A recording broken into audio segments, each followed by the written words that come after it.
Bonjour chers internautes, c'est Il Pastore pour la vidéo numéro 21 sur le livre Théorie de Jésus de Michel Onfray. Commençons par une lecture en haut de la page 193. Michel Onfray évoque l'évangile de Jean, notamment le chapitre 5, verset 18, en bas de la page 192 jusqu'à la page 193.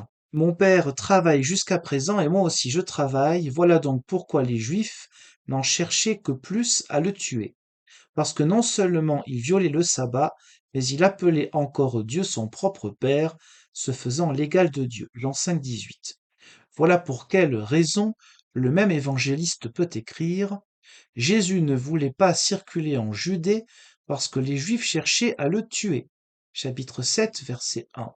Ce ne sont donc pas les Romains qui veulent à cette époque mettre à mort Jésus. Donc là, on a une utilisation toujours assez facile de l'évangile selon Jean, où il est question des Juifs, il ne faut pas oublier, dans un contexte particulier d'écriture d'un évangile, de scission avec le judaïsme, toujours les insinuations de Michel Onfray. Petite parenthèse, qui va aider Jésus à porter sa croix? Ce sera un Juif. Mais ça ne l'intéressera pas. Nous lisons un peu plus bas, à la page 193, le passage de la Samaritaine. Que lui dit-il? Que fait-il comprendre? Que certes le salut vient des Juifs, mais en tant qu'ils cessent d'être Juifs pour devenir chrétiens. Il n'y a salut que s'ils se convertissent et passent de l'ancienne à la nouvelle loi. Le texte est très clair, ça n'est pas une parole philosémite du tout, mais une invitation pour les Juifs à cesser de l'être. C'est ce que Jésus appelle réaliser la loi. Il faut l'entendre comme briser la loi, la dépasser, la laisser derrière soi. Et en haut de la page 194, car la foi nouvelle, ce qui deviendra le christianisme, tourne le dos à Jérusalem et à son temple rempli de marchands juifs qui font de l'argent. Michel Onfray répète évidemment les mêmes erreurs qu'avant, montrer le côté les juifs et l'argent en insinuant ainsi que l'antisémitisme par rapport à l'argent commence bien là, alors que c'est complètement hors de propos, ce n'est pas les juifs et l'argent. Dans une autre vidéo, je vous ai montré des dizaines, je pense, de passages de théologiens chrétiens qui n'ont pas compris du tout que c'était un appel à une forme d'antijudaïsme ou d'antisémitisme. Il dit à la Samaritaine, autrement dit à une juive faisant partie des plus anciens juifs, ben non, ils sont pas juifs, ils sont samaritains, dont le centre ontologique, spirituel et cultuel se trouvait sur le mont Garizim, en opposition à Jérusalem, que l'avenir du judaïsme n'est ni chez les Samaritains, ni dans aucune autre communauté juive, sadducéens, pharisiens, hérodiens, esséniens, zélotes. Bon, zélotes comme communauté, c'est plus de la politique, mais bon, c'est pas grave. Mais dans son enseignement, rien d'autre et nulle part ailleurs. On va revenir sur la page 193, hein.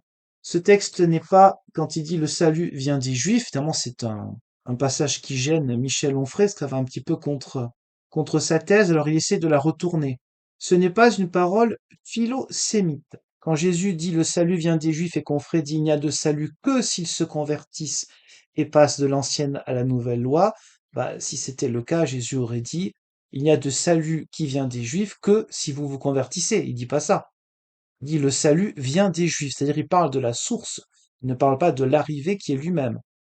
Et donc sa personne et son enseignement n'annulent pas la première alliance. Il la complète, il la réforme, il l'interprète, il la résume, il l'accomplit, mais ça ne signifie pas du tout que le judaïsme non chrétien n'aurait pas la même source du salut. Je vous laisse lire, il suffit de mettre sur pause car il y aura beaucoup de textes, le passage en question. Et là, nous avons deux extraits de théologiens chrétiens qui ont eu une image assez négative du judaïsme en reprenant de ce passage, dit le passage de la Samaritaine.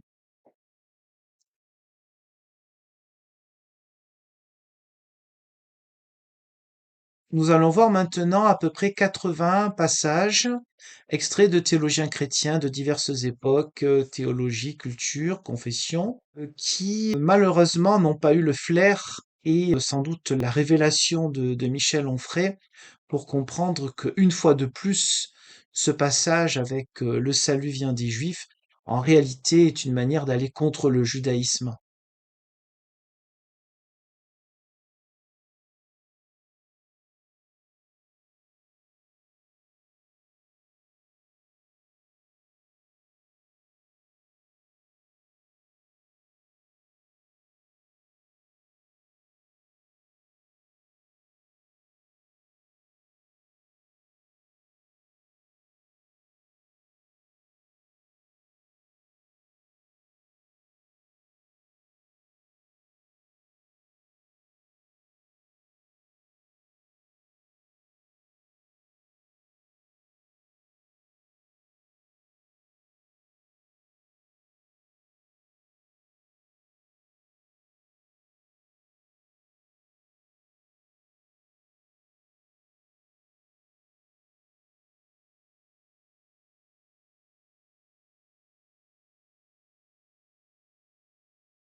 Donc après cette litanie de textes théologiques, la plupart du temps très spirituels sur les passages importants de la péricope sur la rencontre avec la Samaritaine, écoutons en bas de la page 195.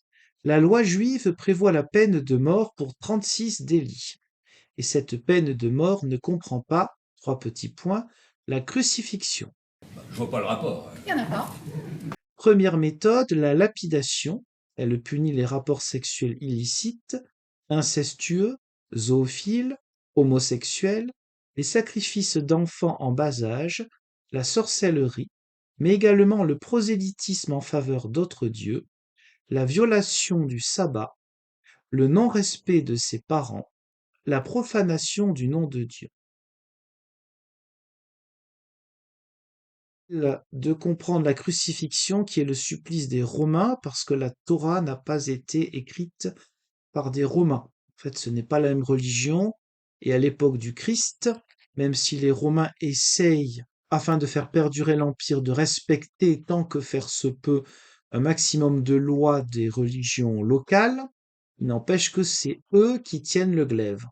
Et donc, c'est leur méthode à eux de peine de mort qui sont appliquées. Évidemment, Michel Onfray reprend des passages réels de la Torah comme si un certain contexte et la manière de vivre l'homosexualité ou ce qu'on peut comprendre comme l'homosexualité à l'époque et dans les autres religions, ainsi que la manière de faire du prosélytisme, ça ne l'intéresse pas de savoir qu'entre plusieurs centaines de siècles, il pourrait y avoir une compréhension différente et des interprétations de la Torah. Lui, il a la véritable interprétation. Il lit des textes qui ont des centaines d'années de différence en oubliant le contexte la plupart du temps. Et donc, il va utiliser ce genre de méthode peu intellectuelle, qui n'est pas digne évidemment d'un philosophe, pour tout mélanger et faire entendre que, vous voyez bien que c'est une invention, cette histoire de crucifixion, puisque Jésus a été condamné pour quelque chose qui finalement n'existe pas, en tout cas une peine de mort qui n'existe pas dans la Torah. Et parce que là, on est avancé. Il faut comprendre que plus on avance dans le livre, plus il y a, c'est logique, une accumulation de contre-vérités ou parfois de choses assez hallucinantes qui font qu'à la page 195, juste avant l'extrait que je vous ai lu, il est écrit: Comment un juif peut-il tolérer pareille invitation à nier son identité afin de revêtir celle que lui propose un transgresseur cynique des commandements et qui, de surcroît, ne craint pas de se présenter comme fils de Dieu lui-même. La seule fois dans le Nouveau Testament où Jésus parle de lui-même comme fils de Dieu, c'est dans le livre de l'Apocalypse et c'est par révélation. Donc c'est une manière très différente des évangiles. Mais bon, c'est pas grave, on n'est pas à ça près, hein. Je vous remercie d'avoir visionné cette vidéo. Je vous donne rendez-vous, Dieu voulant, pour la vidéo numéro 22 qui va bientôt sortir, où il y a beaucoup moins d'extraits à lire, mais qui a aussi son intérêt. Au revoir.